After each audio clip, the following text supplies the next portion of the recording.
So, Manny, I know that for a while you've been making ukuleles, and I appreciate that because I don't know how to make an ukulele. I only build them. So, how long have you been like making ukuleles? Somewhere around 18 years. Oh, Yeah, long yeah, time. give or take a month or two. But uh, I always wanted to make ukuleles. I fool around with ukuleles from when I was maybe around 7, 8 years old.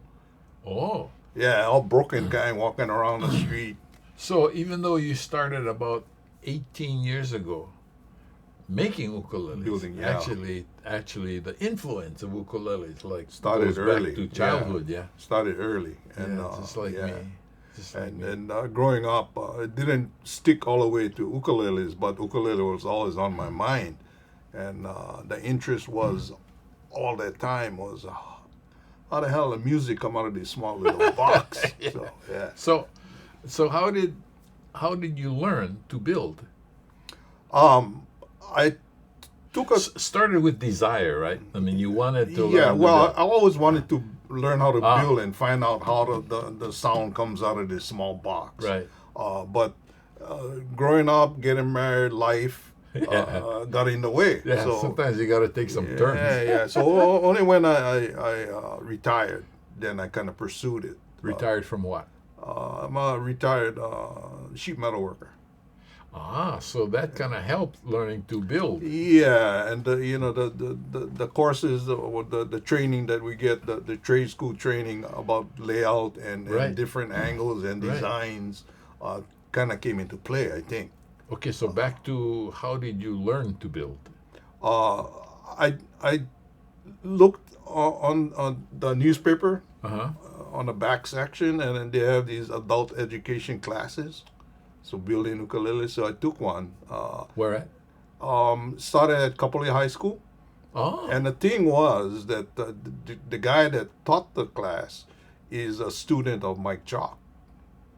ah, So I oh, cool.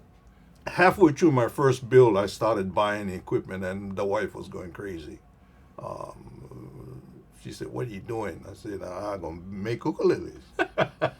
So yeah, I finished the first one, and then I went back for the second class this next year, and then I kept on going back after that just to help the teacher out. And plus, it gives me a little bit more learning experience. When you started building, were you in the guild at the time? No, I didn't know That was anything. before the Yeah, before you got in the I guild. didn't know anything about the guild. And Norman, the teacher, he was a guild member. He was That was your first teacher, heavy into the Norman guild. Takea. Yeah, Norman Yeah. Takea. So he told me, "Hey, well, whether you join the guild." I said, "What the hell is a guild?"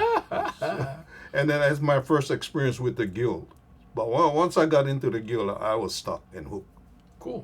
Yeah. So, you started building ukuleles about 18 years ago. Let's come forward to today, just for a little bit. We'll go back in a little bit, but come forward to today and tell me about that ukulele that you're holding there. This is a baritone size 20-inch scale ukulele. The top is a Engelmann spruce, and the back and sides is curly Core. koa. Yeah. Curly koa, very nice blend. Yeah, but back to the top. Back to the top and the sides. How come you move the sound holes? I throughout my building process in all the years, I I'm tending to take the sound hole off the soundboard and put it on the sides to free up More whatever. more space to Yeah, more more to more vibrate. vibration space. My theory. Do you like how it turned out Yes. that way? Yeah, and I like you can see more of the wood.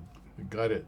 So, so on that ukulele, how did you decide, or how did you determine where the sound holes were going to be? There's no determination. it's You just got to make some puka somewhere. yeah. It starts with it's either gonna be here, Hmm. here, or here. I ended up with one here and one here. How come two instead of one? Who knows? You just make them. Yeah, it's just fun to design and make something, and it comes out okay.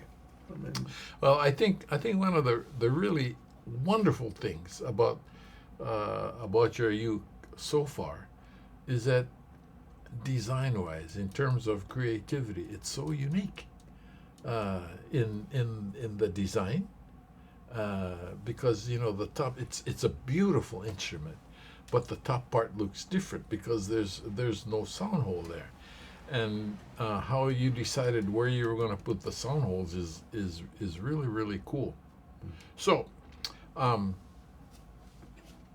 what about the fretboard? It's a normal baritone scale. yeah, a normal baritone scale. It's a ebony Macassar fretboard, Right. and then the neck is a tiger maple, laminated with a strip in the middle, Yeah. and then the normal open Yeah. headstock. I notice that you have what I know is called a zero fret. Can you tell us about that and why you did that? Yeah, I came across actually Norman Takia turned me on to this when I was taking his Well, classes. he was a big influence in. Yeah, he mentioned it at one of our classes. He said it would be cool to put a zero fret on a ukulele, and I was, what is that? Was that? Yeah. Yeah. Then he said, go look at the guitars. Some of the guitars got it. So then I figured out how to do it. I started putting them on, and nobody else was doing them well from what I came across. Right. And I found out that the setup here is so much easier to find the string height because it's set. The string height Is that set. the most important reason for using a zero fret? To me, yeah. Cool. Because when I used to cut the nut, I used to run into problems where I cut it too low, Yeah. and I gotta try to fix them, find a way to fix it. But this way, you Right. set with the depth already. Yeah. Okay, I tell you what. Before we go on and talk stories some more about the ukulele, let's play something. Let's do Okay. a song. Let me make sure first that my ukulele is tuned.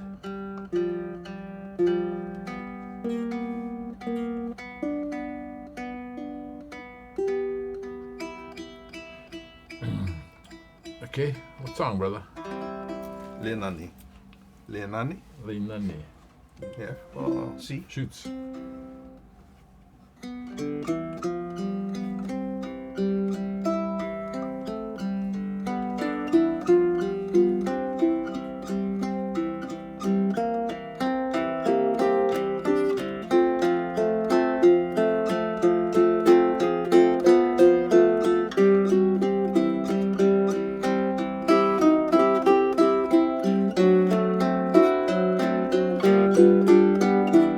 Hey, estoy with the pani.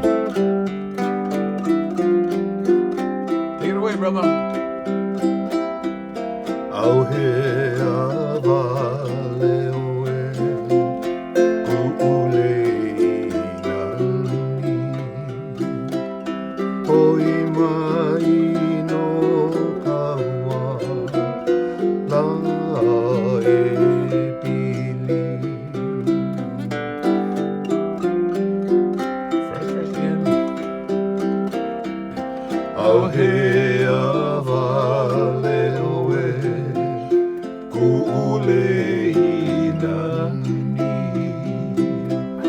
Hoi mai no kaua la e pili Pani again. Pani.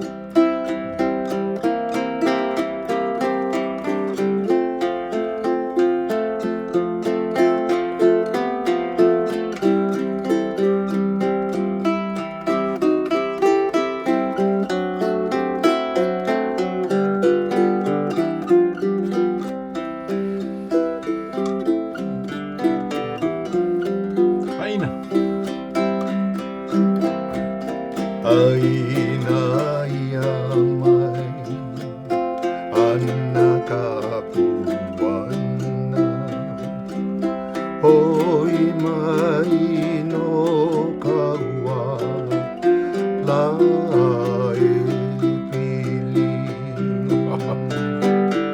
That's good fun. ay inayamay anakapuan na hoy maino kawa lae piling. One more man, Paul.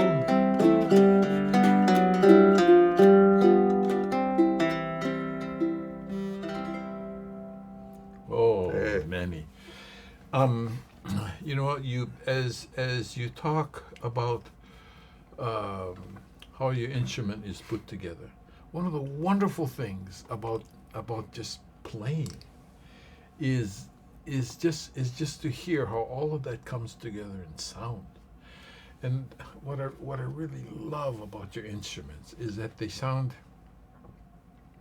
nahe nahe, really nice, calm, and laid back. So often in ukulele, and people play, they play high energy music, and there's nothing wrong with that. But there's a whole other side to ukulele that your instruments bring out very, very well, and that is, just slow down, take it Yeah, easy, make it nahe nahe. I- What do you think about that? I like the way you just put it. My instruments sound more on the nahi side. Uh, I think because I feel like that and I build like that, it comes out like that. That's exactly right. The instruments sound the way you are. The instruments sound like your instruments sound like Manny is, and that is so cool. Do you think that? I feel that. Sound wise for you, what's important to you in when you build your instruments in terms of sound? I like the more lower tone sounds, the more mellow sounds. Right. I have a hard time listening to Fast, upbeat. plinky loud ukulele sounds. I understand what yeah. you mean by plinky plinky. I can sit there for a little bit and listen to it.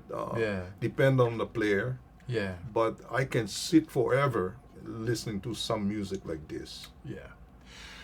One of the important things about that is the sound of your instruments, and the way we react to that sound, and the way I think listeners will react to the sound plays right into the science of music therapy.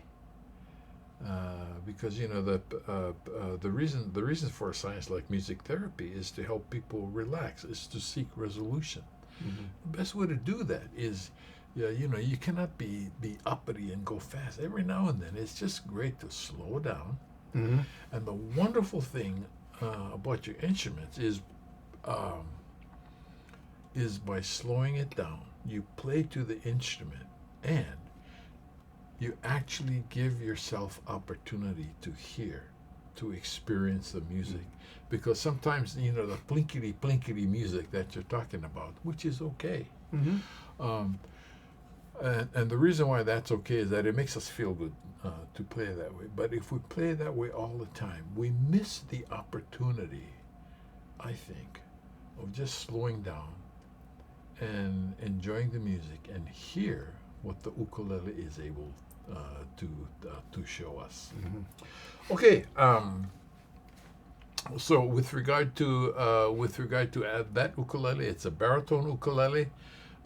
Thank you for telling us how it's built, and the sound. When you made that ukulele and now playing it, do you feel that you achieved what you liked about sound? I don't think I'll ever be satisfied with Yeah, sound. good for you. Always growing. Yeah, so just Cool. continue looking, Yeah, but satisfied to the point where I am now. cool. Okay. Speaking of continuing to look, let's switch ukuleles now, and I will show off this uke, and you tell us about it. Okay, this is a tenor body, 20-inch scale. 20 inches is from here to here. Yes, Okay. and why I did that, I don't know. Uh, just was something. You just would make 'em. Yeah, I don't know, no reason. Okay. Just That's a good reason. opening the book and looking inside what get. Turned out pretty darn good. Yeah. So Okay. and the top is bought off cedar, Uh-huh. stained in ebony, Ah. and So these dark spots are the stain. yeah, and Yeah. then the ribs, the light spots is the curls on the wood Oh, cool. that didn't take the stain. Oh, cool. Yeah. So this wood came from Les Stencil in Oregon, Yeah. and then when I did that, I kind of Way to go, Les. sent him a note. I thought he was gonna be upset because I stained one of the wood, and then he sent me back a picture of a black bought off cedar that he stained. Yeah, so Oh, that cool. made me feel okay. So, but Yeah. I thought I was gonna make him upset, but nah, that's So what's this black guy all about here?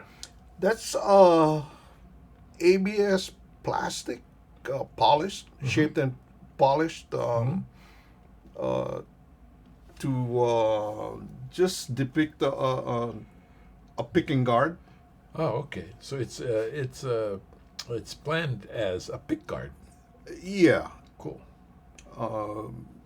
but it depends on the player where he plays. Is that gonna Oh, work? that's right. I know some guys like to use picks when they play. I cringe when they use So picks. whatever it is, but I just put that on. I think it has a nice look to it. Changes up the. How about the soundboard. rose? Was that just your idea? The rose was that picture of the rose. I did it once before in my earlier building career, Right. and then I had it in my books. So I Right. just fanned through the page and I found the rose, and I said, "Oh, I want to make an inlay of the rose." Oh, cool. So I did that, and then I figured I could put it on the fretboard, and shaping the leaves, and normally they just cut the fretboard around, and then the leaves is inlaid Right. in the fretboard. But I wanted to cut out the leaves and make it part of the shape of the fretboard, which is a little bit different, I think. There's so many wonderful things going on with this ukulele. So, tell us about this guy right here. Notice there's no sound hole on here, just like that one. So you put the sound hole basically with these two ukes, the same place, one here and one here. Yeah, so this one here, I made a cutaway version. Yeah. Yeah. And then I just decided to put a sound hole in the cutaway. Great. What made you decide that? Just a hunch? Because they had when you do the cutaway, there's a big blank space there. Cool. And I know that I tell you what, let's not get too far away from looks, because what I'd like to do is turn this around. Manny, what is this? What's going on over here? That's goofing off with some resin, poured in resin, and It's beautiful, actually. yeah, this is the void of the tree that I got a piece and was rot. Right. And I just didn't want to waste the piece, Right. so figured out I'm gonna pour the resin in there and make it a part of the back. Yeah. And it worked out okay. First time using resin. Okay, let's have one more go around on this ukulele, because there's so many wonderful, wonderful things going on. Look at that top. Okay, so the other thing about this ukulele is that just like that one, this one also has a 0 fret. But what's interesting about this ukulele is the scale, because that ukulele is a normal baritone Baritone, scale. yeah. What's the scale of this ukulele? Same as this. Uh, 20. 20. Okay, but the body is a little bit smaller. Yeah, it's a next size below this. Yeah. A tenor body. Because it's okay, because it's a tenor body, but based on the fact that it is a tenor body, you can consider this to be an extended tenor scale, Yes. or maybe a reduced baritone. Yeah, my idea behind this, doing this, was to normally guys build a tenor, and then they try to tune it back down to Got build it. a baritone and try to Baritone. tune it back down to a tenor. So my idea was to take a tenor and tune it up to a baritone. Cool. Uh, And so how is this tuned? What is this pitch? that is tuned in the top is F. Okay, so this is F, and then B flat, Yeah, and D, then D, and then G, G. right? Yeah, Okay, so F, B flat, D, G is kind of between tuning wise, Yeah, tenor and a baritone. I'll tell you what, let's do something else with regard to tuning. One of the interesting things that I know you like to do is play around with tunings.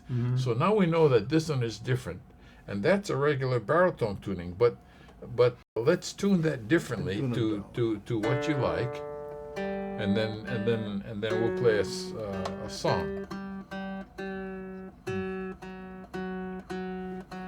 While you're doing that, I'll make sure that my ukulele is tuned. And one of the things about tunings that you're doing, Manny, is that it gives the player several options, on these ukuleles, because this one is tuned differently. That one now is tuned differently, but we also can tune that one to the regular baritone uke. yeah.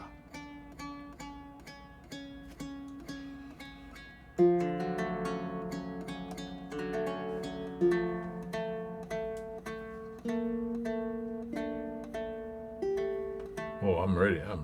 Are you ready? Yes. Oh, that's beautiful. What's on? What key? We're in D. Oh, okay. Shoots. Oh, Kawaii is on. Okay.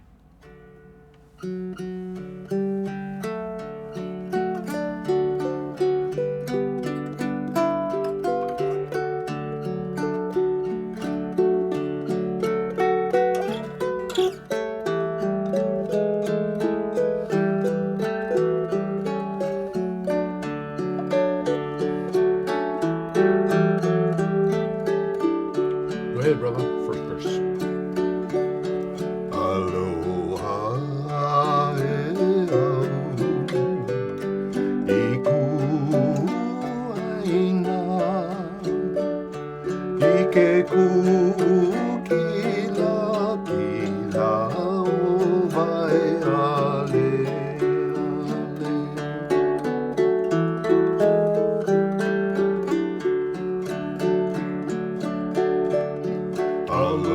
Aloha e au, iku aina, ike kukila kila o vai ale ale.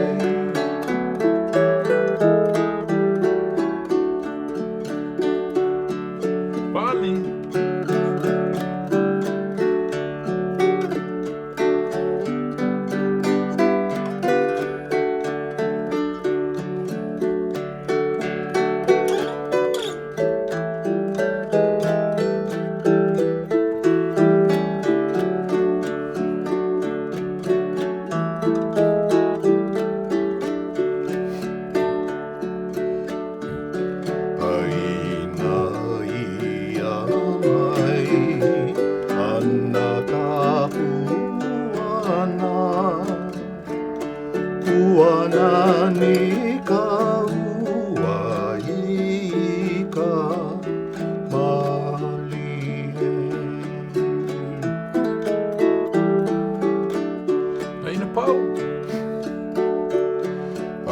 Inaiamai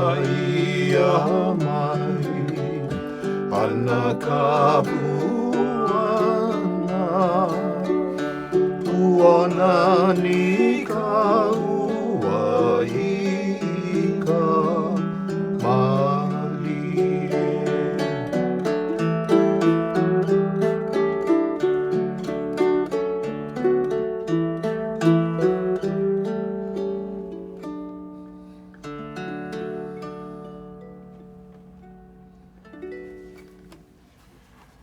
And with that, we bring this session to an end. Look forward to the next one. Thanks, Manny.